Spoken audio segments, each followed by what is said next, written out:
Hi everyone, welcome back to our channel and welcome to the daily Hindu newspaper analysis of 2nd February 2026। जैसे कि आपको पता है कि हम इस वीडियो में द हिंदू न्यूज़पेपर के आर्टिकल डिस्कस करते हैं जो कि यूपीएससी के एग्ज़ाम के लिए इम्पोर्टेंट होते हैं। यूपीएससी के एग्ज़ाम के साथ साथ जो अपने इंडिया में कम्पिटिटिव एग्ज़ाम होते हैं, वन डे एग्ज़ाम होते हैं, उसके लिए भी ये जो हमारा वीडियो है वो इम्पोर्टेंट है। तो आज की जो इस वीडियो में हम डिस्कस करेंगे जो कि कल 1 फरवरी को क्या बजट रिलीज़ हुआ है, तो उसके बारे में हम क्या करेंगे आज इस वीडियो में डिस्कस करेंगे। तो जो हमारा बजट है फाइनेंशियल ईयर कौन सा 2026 टू 2027 का, तो वो अभी कब हुआ है रिलीज़ 1 फरवरी को।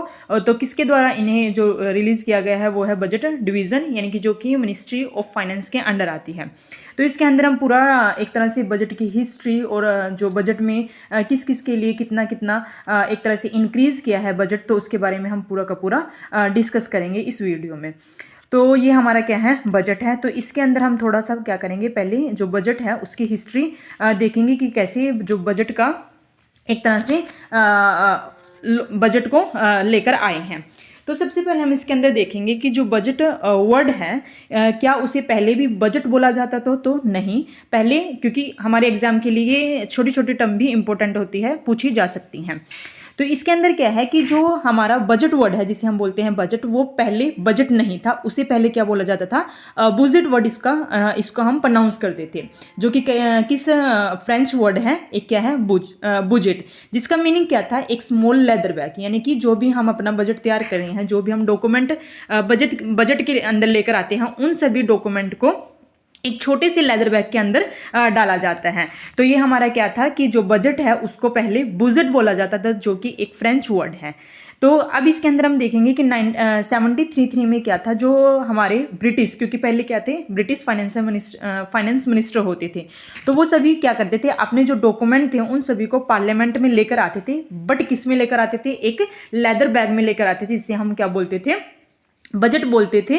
और अब हम देखेंगे कि जो इंडिया का सबसे पहला बजट, इंडिया की बात हो रही है, नॉट इंडिपेंडेंस ओनली, कि इंडिया का सबसे पहला जो बजट पेश किया था वो किसने पेश किया था, जेम्स विल्सन ने। कब, 7 अप्रैल 1860 में जेम्स विलियम्स के द्वारा इस बजट को पेश किया गया था। तब हमने देखा है कि जो बजट था वो किसमें, एक लेदर बैग में उसको पेश करते थे। अब इसमें बताया गया है कि जो इंडिया है उन्होंने कैसे कैसे बजट को कैरी किया है। तो जो आर शनमुख शेट्टी, जवाहरलाल नेहरू और मनमोहन सिंह थे, उन्होंने ब्लैक ब्रीफकेस, यानी कि जो ब्लैक ये दिखाई दे रहा है बैग, इसके अंदर अपने डॉक्यूमेंट, जो बजट के डॉक्यूमेंट थे उनको डालकर एक तरह से बजट को पेश किया है। उसके बाद जो हमारे प्रणब मुखर्जी और अरुण जेटली थे, इन्होंने जो हमारे प्रणब मुखर्जी थे उन्होंने रेड ब्रीफकेस में, और जो अरुण जेटली थे उन्होंने थोड़ा ब्राउन और रेड शेड में जो बैग था उनमें उनको पेश किया है। और जो पीयूष गोयल हैं उन्होंने किसमें, रेड ब्रीफकेस में, और जो हमारी निर्मला सीतारमन है उन्होंने रेड क्लॉथ का, जिसे हम बही खाता बोलते हैं, उसमें इन्होंने बजट को पेश किया है। लेकिन अभी बजट क्या है डिजिटली ही पेश किया जाता है 2021 से। तो ये हमने देखा है कि कैसे बजट को एक तरह से लेदर बैग के अंदर कैरी करके उनको पेश किया जाता है पार्लियामेंट के अंदर। तो उसके बाद क्या होता है, जब हमारा बजट तैयार हो जाता है कंप्लीटली, तो हम क्या करते हैं, एक अभी मैंने कुछ दिन पहले क्या किया था, एक ये डिस्कस भी किया था हलवा सेरेमनी, जो कि द हिंदू न्यूज़पेपर में आर्टिकल आया हुआ था। तो क्या करते हैं, जब कंप्लीटली जो हमारे फाइनेंस मिनिस्टर हैं, जो और इसके अंदर मेंबर होते हैं, वो सभी क्या कर लेते हैं कि अब हमने कंप्लीटली अपना जो बजट है वो कंप्लीटली प्रिपेयर कर लिया है। तो उसके बाद ये क्या करते हैं, एक ट्रेडिशन होता है कि हलवा सेरेमनी करते हैं। हलवा सेरेमनी का मतलब क्या है, अब जो बजट है वो कंप्लीटली तैयार हो गया है, तो उसको क्या करेंगे, अब हम एक तरह से प्रिपेयर हो गया है, तो उस प्रिपेयर दिखाने के लिए हम क्या करते हैं, हलवा सेरेमनी करते हैं। तो जब हलवा सेरेमनी करते हैं उसके अंदर जो मेंबर होते हैं उन सभी को क्या किया जाता है, लॉक इन किया जाता है, यानी कि अब वो इस रूम में जो जहाँ पर भी इन्हें रखा जाता है उससे कोई भी बाहर नहीं जाएंगे। इनके फ़ोन्स वगैरह सभी ले लिए जाते हैं कि वो कहीं ना कहीं क्या ना कर दे कि जो हमारा बजट है उसको लीक ना कर दे। तो ऐसा क्यों किया जाता है, क्या पहले ऐसा जो हमारा बजट है वो लीक हो चुका है? यस, कि पहले 1950 में हमारा जो बजट है वो लीक हो चुका है, क्योंकि उस टाइम पे क्या था कि कुछ एक तरह से डॉक्यूमेंट थे जो बजट के, वो क्या हो गए थे, पेश करने से पहले बजट को पार्लियामेंट के, उससे पहले वो क्या हो गए थे, लीक हो गए थे। कुछ गड़बड़ी की वजह से। तो इसलिए क्या किया जाता है, जब हलवा सेरेमनी होती है तो ये सभी मेंबर्स को क्या कर लिया जाता है, लॉक इन किया जाता है जहाँ पर वे रहते हैं। तो ये हलवा सेरेमनी होती है। उसके बाद तो अब इसके हम कुछ टर्म्स देखेंगे कि जो हमारे बजट के लिए इम्पोर्टेंट है। तो हम देखते हैं कि जो इंडिया का सबसे पहला बजट था वो किसने पेश किया था, वो पेश किया था जेम्स विल्सन ने। कब पेश किया था, 1860 में इन्होंने प्रेजेंट किया था इंडिया का पहला बजट। किसने, जेम्स विल्सन ने। उसके बाद हम देखते हैं कि जो हमारा यूनियन बजट है, जो कि जब हम एक तरह से इंडिपेंडेंस हो गए थे तो वो किसने सबसे पहले पेश किया था, वो किया था हमारे फाइनेंस मिनिस्टर, जो कि कौन थे, सर आर.के. शनमुख शेट्टी। तो इन्होंने क्या किया था, हमारा सबसे पहले इंडिपेंडेंस होने के बाद इन्होंने अपना इंडिया का यूनियन बजट पेश किया था। उसके बाद हम देखते हैं कि जो सबसे ज़्यादा बार, यानी कि जिन्होंने रिकॉर्ड बनाया है कि उन्होंने सबसे ज़्यादा बार बजट को प्रेजेंट किया है, वो कौन है, हमारे मोरारजी देसाई। इन्होंने रिकॉर्ड बनाया है to hold the present the union budget, यानी कि सबसे ज़्यादा बार, कितनी बार, 10 बार इन्होंने बजट, इंडिया के बजट को क्या किया है, एक तरह से प्रेजेंट किया है। तो ये हमारा क्या था, कुछ इसके फैक्ट हैं बजट के। तो अब हम इसमें जो हमारा थर्ड है वो देखते हैं कि सबसे लॉन्गेस्ट स्पीच जो कि बजट की दी है वो किन्होंने दी है। इसके अंदर दो टर्म है, एक तो हम देखेंगे टाइमिंग ड्यूरेशन से, एक हम देखेंगे कि ड्यूरेशन किसने ज़्यादा, मतलब कि ज़्यादा टाइम लिया है एक तरह से पेश करने के लिए, किसको, बजट को। दूसरा हम देखेंगे कि इसके अंदर जो बाय वर्ड्स, यानी कि किसके ज़्यादा वर्ड्स थे लॉन्गेस्ट स्पीच के। तो इसके अंदर अगर हम टाइम ड्यूरेशन की बात करते हैं कि जो सबसे लंबा टाइम लिया है जिन्होंने बजट को पेश करने के लिए, वो कौन है, निर्मला सीतारमण, जिन्होंने 2 hours 42 minutes लिए हैं 2020 में, यानी कि 2020 में इन्होंने सबसे ज़्यादा टाइम लेकर क्या किया है, इनको जो हमारा इंडिया का बजट है उसको पेश किया है। और इसके अंदर हम देखेंगे कि जो अगर हम लॉन्गेस्ट स्पीच की बात करते हैं बाय वर्ड्स की, तो वो जो हमारे फाइनेंस मिनिस्टर कौन थे, मनमोहन सिंह, जिन्होंने 1991 में स्पीच दी थी। कितने वर्ड्स की, 18,650 100 वर्ड्स की इन्होंने स्पीच दी थी, जो कि लॉन्गेस्ट स्पीच थी। तो यहाँ पर क्वेश्चन आ सकते हैं कि अगर हम बाय वर्ड्स की बात करते हैं तो मनमोहन सिंह, और ड्यूरेशन की बात करते हैं तो वो कौन है, निर्मला सीतारमण। तो इसके अंदर अभी हमने देखा था कि जो मोरारजी देसाई हैं वो क्या है, हमारे एक तरह से नंबर 1 पर है, जिन्होंने सबसे ज़्यादा क्या किया है, बजट को पेश किया है। लेकिन अभी जो हमारी निर्मला सीतारमण है उन्होंने 9 बार किया है, बजट को पेश किया है। लेकिन नेक्स्ट टाइम अगर वो बजट को पेश करते हैं तो वो कहीं ना कहीं क्या करेंगी, मोरारजी देसाई के रिकॉर्ड को ब्रेक कर सकती हैं। तो ये हमारे कुछ फैक्ट थे जो कि बजट को लेकर थे। तो अब हम देखेंगे कि जो हमारा यूनियन बजट है, क्या वो हमारे कॉन्स्टिट्यूशन में इसका कोई एक तरह से मेंशन वगैरह है या नहीं हमारे बजट में। तो बोला गया है कि जो हमारा कॉन्स्टिट्यूशन है वो आर्टिकल 112 में है। तो अब हम देखेंगे कि जो हमारा आर्टिकल 112 है वो क्या कहता है कि इसमें बोला गया है आर्टिकल 112 में, तो डायरेक्ट वर्ड तो नहीं है यूनियन बजट की, एक तरह से यूनियन बजट को कॉन्स्टिट्यूशन के जो आर्टिकल 112 है उसमें डायरेक्ट तो लिखा हुआ नहीं है, लेकिन इसकी जगह पर जो यूनियन बजट है उसकी जगह पर जिस वर्ड का यूज़ किया गया है वो कौन सा है, एनुअल फाइनेंशियल। तो क्वेश्चन बन सकता है कि क्या बजट कि जो हमारा बजट है उसका डायरेक्ट कहीं मेंशन है कॉन्स्टिट्यूशन में, तो ऐसा नहीं है, उसकी जगह क्या है, एनुअल फाइनेंशियल वर्ड का यूज़ किया गया है। तो ये हमारा क्या था कि कॉन्स्टिट्यूशन में क्या हमारा बजट वर्ड है या नहीं, तो बिल्कुल भी नहीं। अब हम देखते हैं कि जो हमारे यूनियन बजट है उसको क्या है, 3 कैटेगरी में डिवाइड किया गया है। तो वो 3 कैटेगरी क्या है कि कैसे बजट को पेश किया जाता है। तो सबसे पहले जो हमारे बजट में होता है वो क्या होता है, उससे पहले हम देखते हैं कि बजट एक तरह से छोटे टर्म में देखते हैं कि बजट होता क्या है। तो जैसे कि अभी हम क्या करेंगे, हमारी फैमिली मेंबर में से किसी की इनकम आई है तो उस इनकम को हम डिवाइड करते हैं। कैसे डिवाइड करते हैं कि हमें किस किस का हिसाब देना है और साथ में नेक्स्ट जो आने वाले टाइम में हमें उसको कैसे यूज़ करना है। तो इसके अंदर हम क्या करते हैं कि हमें कन्फर्म तो नहीं है कि इन फ्यूचर हमें कितना पैसा लगेगा, तो एक तरह से हम क्या करते हैं, एस्टिमेट लगाते हैं कि शायद हमें यहाँ पर इतना पैसा खर्च करना पड़ेगा। और जो प्रीवियस है वो हमें कंफर्म है कि हमें उससे इतने लिए हैं वो कंफर्म है हमें देने हैं। तो इसमें भी क्या है, एक तरह से हम अपकमिंग फिजिकल ईयर है वो कौन सा है, अभी जैसे कि हम ये फाइनेंशियल ईयर लेकर आ रहे हैं वो कौन सा है, 26 to 27 का।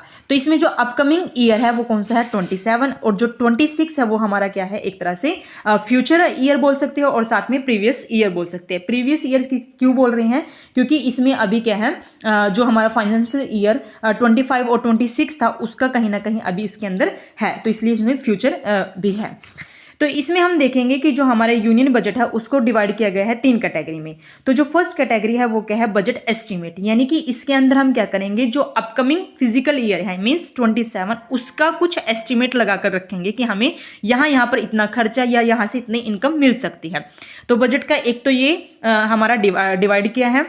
सेकेंड है रिवाइज्ड एस्टीमेट। रिवाइज्ड एस्टीमेट का मतलब क्या है कि जो अभी करंट फिजिकल ईयर चल रहा है मींस 26, इसके अंदर हम कुछ ना कुछ अपडेट करेंगे, क्योंकि पिछले फिजिकल ईयर में हमने इसमें क्या किया था, एस्टीमेट लगाया था, लेकिन अब इसमें अपडेट कर देंगे क्योंकि वो कहीं ना कहीं अब चल रहा है जनवरी और फरवरी का। तो इसके अंदर हम उसको अपडेट कर देंगे जो हमने पिछले ईयर में एस्टीमेट लगाया था। तो उस एस्टीमेट को क्या कर देंगे हम एक तरह से फिक्स कर देंगे। एंड थर्ड है हमारा प्रोविजनल एक्चुअल। इसके अंदर क्या होगा कि जो हमारे रिसिप्ट और एक्सपेंडिचर है प्रीवियस ईयर के, वो एक्चुअल बन जाएंगे जो हमने एस्टीमेट लगा कर रखे हुए थे। तो इसके अंदर हम इसको 3 कैटेगरी में डिवाइड करते हैं, budget estimate and revised estimate and third is provisional actual. तो ये हमारा कुछ इसके फैक्ट थे किसके, यूनियन बजट के, कि कॉन्स्टिट्यूशन में इसका कुछ मेंशन वगैरह है या नहीं कॉन्स्टिट्यूशन में।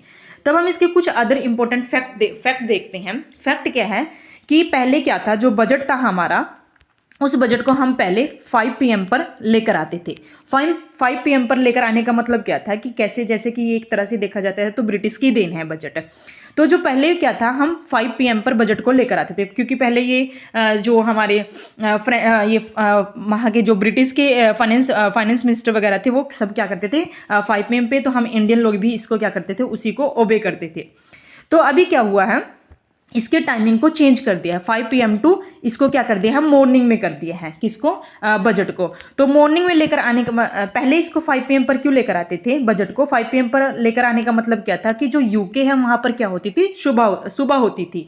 तो सुबह होने का मतलब है कि जो यहाँ पर शाम को हम बजट पेश कर रहे हैं, जो वहाँ के ब्रिटिश के लोग थे वो भी आराम से अपने इस बजट को सुन सकते थे, जो यहाँ पर ब्रिटिश फाइनेंस मिनिस्टर करते थे। तो इसका एक तो यही रीज़न था। तो इसी ट्रेडिशन को तोड़ते हुए हमारे इंडियन ने क्या बोला है कि हम क्या करेंगे, इस बजट को 5 PM के जगह अब क्या लेकर आएंगे, मॉर्निंग में लेकर आएंगे। तो अब इसको क्या कर दिया है, अब ये सुबह से, कल देखा होगा आपने, ये किसी टाइम भी ओपन कर लो तो ये सुबह से चल ही रहा था जो हमारा यूनियन बजट था। तो इसके अंदर एक तो इस ट्रेडिशन को तोड़ा गया है। सेकंड जो इसके अंदर हमने किया है वो क्या है कि पहले क्या होता था कि जो टाइमिंग थी इसकी बजट की पेश करने की, वो क्या आती थी, जो हमारा फरवरी का लास्ट वीक में इसको पेश करते थे। लेकिन उसी को क्या करते हुए हमने, जो हमारे पार्लियामेंट है उन्होंने 1 फरवरी को हर साल क्या कर दिया है कि अब जो बजट होगा वो 1 फरवरी को ही क्या होगा, रिलीज होगा। जैसे कि कल हमने देखा कि 1 फरवरी थी, तो हमारा क्या था, जो ये था, जो बजट था यूनियन बजट, उसको क्या किया गया है, रिलीज किया गया है। लेकिन कल संडे भी था तो हमने नहीं, क्योंकि रूल है कि 1 फरवरी को ही क्या करना है, इसको एक तरह से रिलीज करना है। तो 2017-18 से क्या कर रहे हैं हम, 1 फरवरी से ही इसको रिलीज कर रहे हैं। तो एक हमने ये चेंज किया है। और उसके साथ हमने जो इसके अंदर चेंज किया है वो चेंज क्या किया है कि पहले ही हमने देखा कि वीक, जो फरवरी के लास्ट वीक में इसको एक तरह से रिलीज किया जाता था, प्रेजेंट किया जाता था। थर्ड हमने इसमें देखा है कि जो पहले क्या होता था, रेलवे बजट और जो हमारा जनरल बजट था उनको अलग अलग से क्या किया जाता था, प्रेजेंट किया जाता था। जो रेलवे बजट था वो क्या था, जो एक कमेटी थी, एक वर्थ कमेटी, तो उनकी रिकमेंडेशन से इनको 1924 से ही क्या कर रहे थे, हम अलग से एक तरह से प्रेजेंट कर रहे थे। लेकिन क्या हुआ, 2017-18 में विवेक देबरॉय कमेटी ने रिकमेंडेशन की है कि जो रेलवे बजट और साथ में जनरल बजट है, इन दोनों को मर्ज किया जाए और एक साथ ही 1 फरवरी को क्या किया जाए, प्रेजेंट किया जाए। तो ये हमारा क्या था, इसके अंदर चेंजेस किए गए हैं, किसके अंदर, जो हमारा यूनियन बजट था। तो तीन इसके अंदर चेंजेस किए हैं। एक तो टाइमिंग को लेकर, और दूसरा जो हम इसकी डेट थी, जो हम लास्ट वीक में फरवरी की रिलीज़ करते थे, वो अब क्या कर दिया हमने 1 फरवरी को इसको करने लगे हैं। और साथ में जो रेलवे बजट और जनरल बजट, उन दोनों को हम अलग अलग से एक तरह से प्रेजेंट करते थे, उसको भी हमने क्या कर दिया है, कम कर दिया है। तब हम देखते हैं कि जो बजट है वो किसके अंडर आता है। तो हमारी जो मिनिस्ट्री है जिसके अंडर बजट आता है वो है मिनिस्ट्री ऑफ फाइनेंस। उसके अंदर जो डिपार्टमेंट है वो कौन सा है, डिपार्टमेंट ऑफ इकोनॉमिक अफेयर। और उसके बाद जो हमारी एक तरह से डिवीजन देखी जा सकती है तो वो कौन सी है, बजट डिवीजन। तो एक तरह से पेश कौन करता है, सिर्फ बजट डिवीजन। उसके अंदर जो देखा जाता है डिपार्टमेंट ऑफ इकोनॉमिक अफेयर, और उसमें भी कौन, हमारे मिनिस्ट्री ऑफ फाइनेंस। तो ये हमारा क्या था, एक तरह से कुछ फैक्ट थे फाइनेंस मिनिस्ट्री इसके, जो हमारा एक तरह से बजट था। तब हम देखते हैं जो हमारे इसके लिए इम्पोर्टेंट है बजट के लिए, तो कैसे जो हमारी सरकार है वो उसके पास जो पैसा है यानी कि जो इनकम है वो कैसे कैसे आती है। तो इस डायग्राम से हम समझते हैं। तो इस डायग्राम में क्या है कि जैसे कि मान लो कि सरकार की जो इनकम है वो 1 रुपये है, तो कैसे सरकार कहाँ कहाँ वो 1 रुपये को मतलब कि कंबाइन करती है। तो अब हम 1 रुपये की बात करते हैं कि सरकार की इनकम मान लो 1 रुपये है, तो उसमें से जो सरकार एक तरह से 24% जो उसकी यानी कि 20, ये सब कुछ परसेंट में है बट हम इसको 1 रुपये से समझेंगे, ज़्यादा हमारे लिए आसान होगा। तो जैसे कि हमने देखा कि 1 रुपये क्या है, सरकार की इनकम है, तो उस इनकम में से यानी कि अगर हम देखें तो 24 पैसा जो सरकार का है वो कहाँ से आ रहा है, बोरिंग एंड लाइबिलिटी, यानी कि एक तरह से सरकार उधार लेकर उस 24 पैसे को ले रही है। दूसरा हम इसके अंदर देखेंगे कि जो 21 पैसा है वो कहाँ से मिल रहा है सरकार को, वो इनकम टैक्स से मिल रहा है, और 18 जो मिल रहा है वो है कॉरपोरेशन टैक्स से, और जो हमारा 15 पैसे है वो हमें जीएसटी और जो हमारे अदर टैक्सेस हैं वहाँ से मिल रहा है, और जो 10 पैसे है वो हमारे नॉन टैक्स रेवेन्यू से मिल रहा है, और जो 6% है वो कहाँ से मिल रहा है, एक्साइज ड्यूटीज जो यूनियन की होती है वहाँ से, और जो 4 पैसा है वो हमें कहाँ से मिल रहा है, कस्टम से, और जो 2 पैसा बचता है वो कहाँ से मिलता है, नॉन डेबिट कैपिटल रिसिप्ट से। तो हमने देखा कि जो 1 रुपये सरकार की इनकम है वो हमें कहाँ कहाँ से मिलती है। तो ये पूरा का पूरा हमारा क्या था, एक तरह से हमने 1 रुपये में डिस्कस किया है। जैसे कि क्वेश्चन आ सकता है कि जैसे कि मान लो अभी मान लो 40 करोड़ सरकार की इनकम है, तो इसमें ये बोला गया है कि 24% 40 करोड़ का वो हमें यहाँ से बोरो करने से मिलेगा, और 21% हमें जो कि कहाँ से मिलेगा, इनकम टैक्स से मिलेगा। ये हमने ऐसा है, तो हमने 1 रुपये के हिसाब से इसको समझ लिया है। अब हम देखेंगे, तो हमने देखे इनकम सरकार की जो कि हमें कहाँ कहाँ से मिल रही है। अब हम देखते हैं कि सरकार कुछ ना कुछ तो एक्सपेंडिचर भी करेगी यानी कि खर्चा करेगी। तो वो जो 1 रुपये सरकार की इनकम हुई है तो उसमें से कैसे कैसे जो एक तरह से क्या करेगी, एक्सपेंडिचर यानी कि खर्चा करेगी। तो उसमें जो खर्चा करेगी सबसे ज़्यादा वो कहाँ पर करेगी, स्टेट शेयर ऑफ टैक्सेस, यानी कि जो स्टेट के साथ जो टैक्सेस शेयर करती है उसके लिए जो 20 पैसा करेगी, और जो 17% है जो कि खर्चा करेगी वो कितना है, सेंट्रल सेक्टर स्कीम में, और 20% जो करेगी इंटरेस्ट पेमेंट में, एंड 8% करेगी सेंट्रली स्पॉन्सर स्कीम में, और 11% जो खर्चा करेगी वो कहाँ पर है, डिफेंस में, और जो हमारा 7% करेगी फाइनेंसिंग कमीशन में, और 7% अदर एक्सपेंडिचर बचते हैं, सिविल पेंशन में 2%, और मेजर सब्सिडी में 6% जो कि एक्सपेंडिचर करेगी कौन, हमारी एक तरह से गवर्नमेंट, जो कि इसमें बताया गया है बजट के हिसाब से कि कैसे उसका 1 रुपया जो इनकम का आता है कहाँ कहाँ से आता है, और जो 1 रुपया वो एक्सपेंडिचर यानी कि खर्चा करती है वो कहाँ कहाँ पर करती है। तो ये डायग्राम के थ्रू मैंने आपको समझा दिया है। तब हम इसमें डिस्कस करेंगे कि जो हमारा एक तरह से बजट प्रिपेयर किया जाता है उसकी 6 स्टेजेस हैं कि कैसे हम बजट को प्रिपेयर करते हैं। तो सबसे पहले हम क्या करेंगे, बजट को एक तरह से प्रेजेंटेशन करेंगे कि हमें कैसे बजट में कैसे हम बजट में इनकम को लेकर आएंगे, कैसे हमें खर्चा करना है, हम पूरा का पूरा एक तरह से उसकी प्रेजेंटेशन करेंगे। फिर उसका एक तरह से जनरल डिस्कशन होगा कि जो हमने एक तरह से प्रेजेंटेशन बनाई है वो करेक्ट है या इनकरेक्ट है, तो उसका डिस्कशन होगा। साथ में फिर क्या होगी, जो हमारे डिपार्टमेंटल कमिटीज़ हैं उनमें इनको दिया जाएगा कि क्या ये सही है या नहीं। फिर उसके बाद क्या होगा, इसके अंदर वोटिंग होगी, फिर एक तरह से अप्रूवल होगा कि ये बिल्कुल करेक्ट है, और फिर वहाँ पर कहाँ पर ये फाइनेंशियल बिल बन जाएगा कि हाँ ये बिल्कुल हमने बजट को क्या कर लिया है, प्रिपेयर कर लिया। तो अभी हमने देखा है कि जो बजट है वो हमारा फाइनेंशियल मिनिस्ट्री के अंदर आता है, उसमें भी एक डिपार्टमेंट है इकोनॉमिक फेयर्स, एंड उसके अंदर एक डिवीज़न है बजट डिवीज़न जो कि हम इसमें लेकर आए हैं। तो अभी मैंने डिस्कस किया है कि 2017 से क्या है, कुछ इसके अंदर चेंजेस हुए हैं। वो क्या है कि जो बजट था उसकी लास्ट वीक फरवरी में इसको क्या करते थे, प्रेजेंट करते थे, लेकिन वो अभी क्या कर लिया गया है, 1 फरवरी को इसको हम प्रेजेंट करते हैं। दूसरा हमने देखा कि जो रेलवे बजट और जनरल बजट है दोनों को मर्ज कर दिया है, कब से, 2017-18 से। उसके बाद जो प्लान और नॉन प्लानिंग एक्सपेंडिचर हैं उनको क्या कर दिया, हमने बंद कर दिया है, उनका कोई भी अब एक तरह से नहीं रहा है।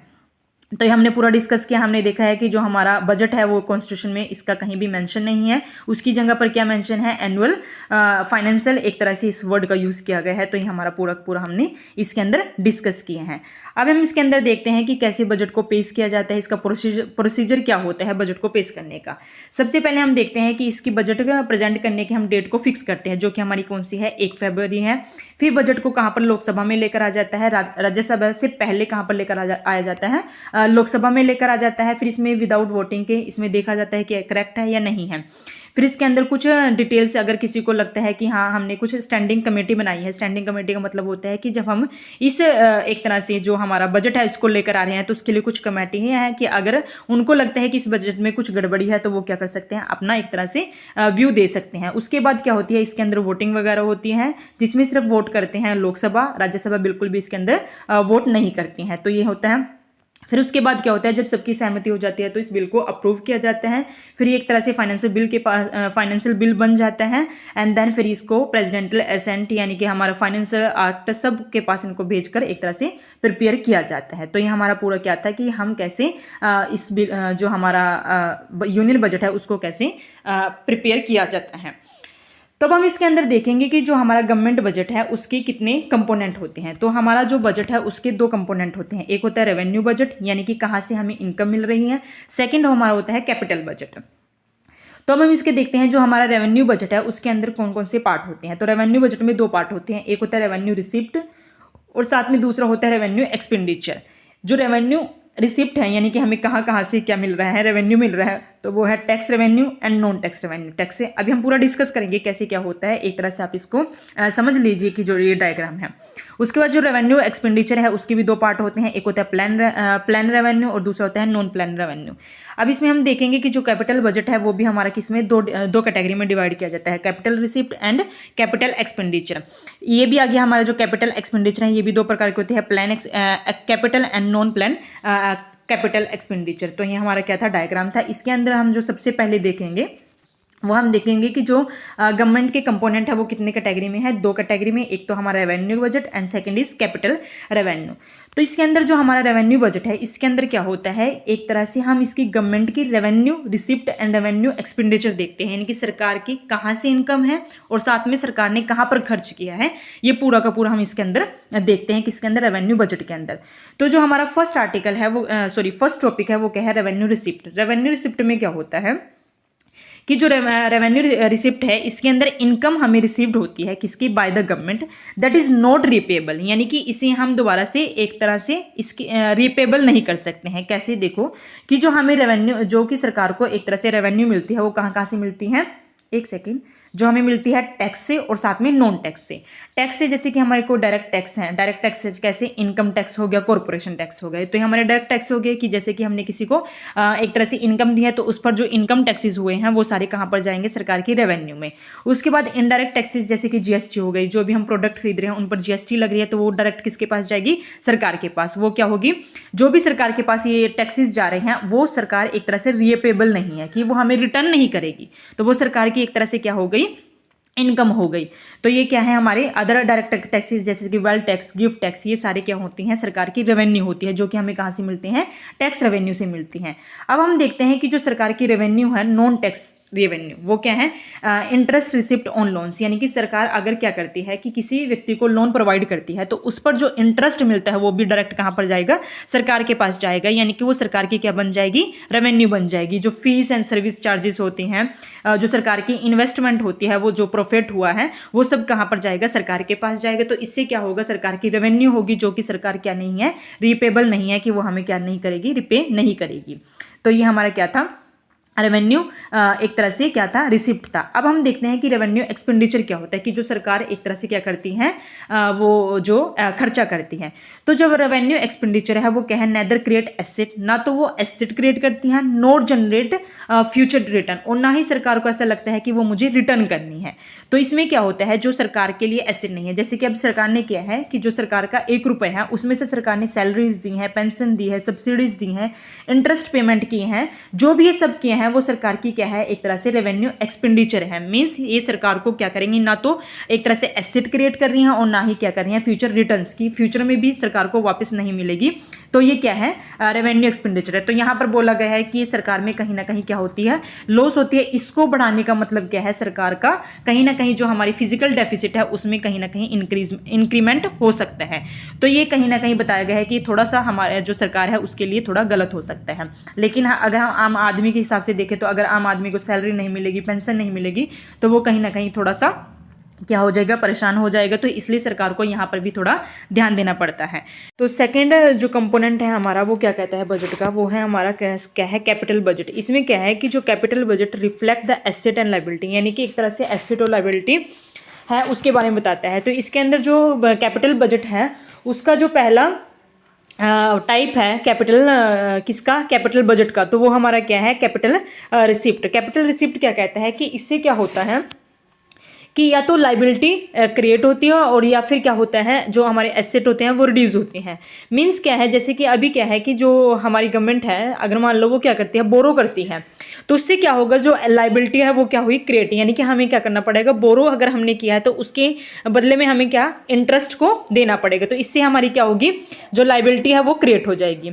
एंड सेकेंड जो हमारा है वो है कैपिटल एक्सपेंडिचर। इसका मतलब क्या है, capital expenditure is the spending that lands to creation asset और इन्वेस्टमेंट।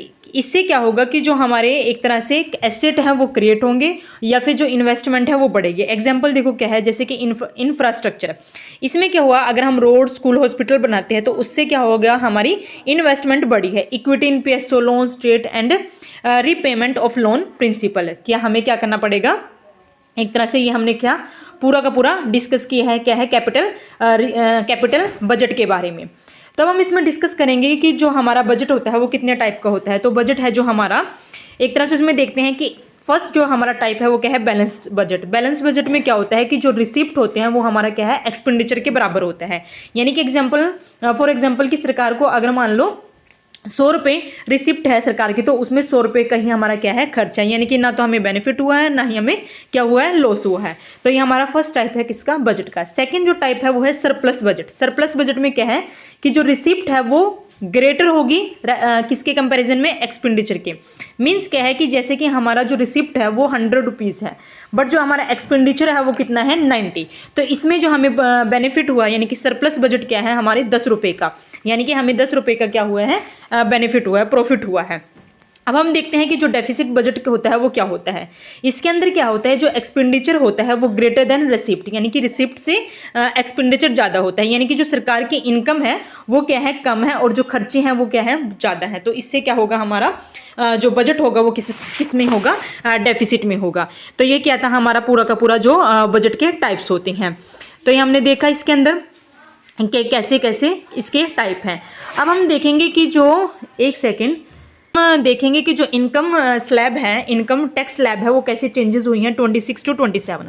तो ऐसा ज़्यादा इम्पैक्ट नहीं पड़ा है। जो हमारी टैक्स रिजिम है वो कैसे है कि जैसे कि अभी हम देखते हैं कि जो इनकम टैक्स है वो क्या है, अगर 4 लाख तक है तो उस पर 0% इनकम टैक्स है, अगर 4 to 8 लाख है तो वो 5% है, एंड 12 to 16 है 10 lakh, 16 to 20 lakh 15%, 20 to 24 lakh 20%, and 12 to 16 lakh वो हमारा कितना है, 25%, एंड अब 24 लाख टू 30%, यानी कि वो उस पर कितना इनकम टैक्स लगेगा, 30% इनकम टैक्स लगेगा। यहाँ पे देखेंगे कि जो हमारा बजट है उसके अंदर रिसिप्ट कैसे कितना आया है। तो हम देखेंगे जो कैपिटल रिसिप्ट है फाइनेंशियल ईयर 26 to 27 के अकॉर्डिंग, तो जो हमारा कैपिटल रिसिप्ट है वो 18.1% है। और अगर हम रेवेन्यू रिसिप्ट देखते हैं 26 to 27 जो हमारा फाइनेंशियल है उसके अकॉर्डिंग, तो वो कितना है 35.3%। तो टोटल जो हमारा है वो कितना है 54.8%। कितना है 50 टोटल कितना बैठता है ये 53.4%। तो ये कितना बैठता है टोटल 53.4% क्या रिसिप्ट। अगर मैं बात करें किसकी 26 to 27 हमारे जो रेवेन्यू है रिसिप्ट है उसके अकॉर्डिंग। अगर हम ऐसे ही देखते हैं कि जो हमारा फाइनेंशियल है उसके अकॉर्डिंग अगर हम एक्सपेंडिचर देखते हैं, जो हमारा कैपिटल एक्सपेंडिचर है 26 to 27 वो कितना है 17.1%, और जो हमारा रेवेन्यू एक्सपेंडिचर है वो कितना है 41.3%। यानी कि जो एक तरह से एक्सपेंडिचर देखा जाता है वो टोटल कितना है 58.4%। अगर हम रिसिप्ट देखते हैं वो कितना है 53.4%, और अगर हम एक्सपेंडिचर देखते हैं वो कितना है 58%। तो जो सरकार की रेवेन्यू है एक तरह से वो कितनी है 53.4%, और जो एक्सपेंडिचर है जिस पर वो खर्चा कर रही है वो कितने हैं 58% यानी कि यहाँ पर देखा जा रहा है कहीं ना कहीं क्या है डेफिसिट, यानी कि कहीं वो नुकसान में है। तो इसके अंदर यही बताया गया है कि जो इस साल का हमने जो एस्टिमेट जो हमारा बजट आया है उसमें कहीं ना कहीं जो रिसिप्ट है वो क्या है कम है, किससे, एक्सपेंडिचर से। ज़्यादा नहीं है बट वो क्या है कम है। तो इससे क्या हमें पता चलता है जो हमारी फिजिकल डेफिसिट है अगर हम 26 बजट के अकॉर्डिंग देखें तो वो जो फाइनेंशियल ईयर 27 का है वो कितनी है 4.3% हमारा क्या है फिजिकल डेफिसिट है। अब हम इसके अंदर देखेंगे कि जो फिजिकल डेफिसिट होता है वो क्या होता है।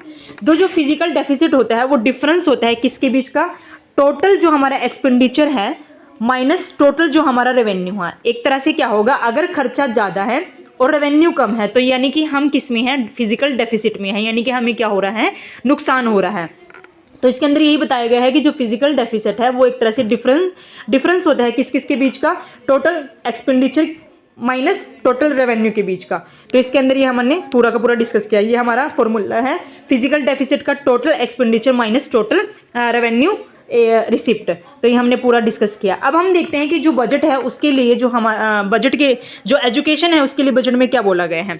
तो अगर हम देखें जो हमारा फाइनेंशियल ईयर 24 to 25 था उसमें जो हमने एक तरह से कंट्रीब्यूट किया एजुकेशन के लिए वो कितना था 1.21 लाख करोड़ का। अगर हम 25 to 26 का जो फाइनेंशियल ईयर देखते हैं उसमें था जो 1.28 लाख करोड़ का। और अगर हम अभी जो 26 to 27 का बजट आया है उसमें देखते हैं जो एजुकेशन के लिए कंट्रीब्यूट किया है वो कितना किया है 1.39% लाख करोड़। तो एज ए ज़्यादा एक तरह से हमने ज़्यादा इसके लिए कंट्रीब्यूट नहीं किया है एजुकेशन के लिए, पर ठीक है जो भी हमने ये कंट्रीब्यूट किया है। तो ये आज का हमारा बजट था जो कि पूरे द हिंदू न्यूज़पेपर यानी कि जो हमारा इंटरनेशनल हिंदू न्यूज़पेपर है उसमें आया हुआ था। तो प्लीज़ कमेंट बॉक्स में बताना कि आपको आज की वीडियो कैसी लगी। अगर अच्छी लगी है तो लाइक करना और please do subscribe my channel and thank you for watching my video. So thank you.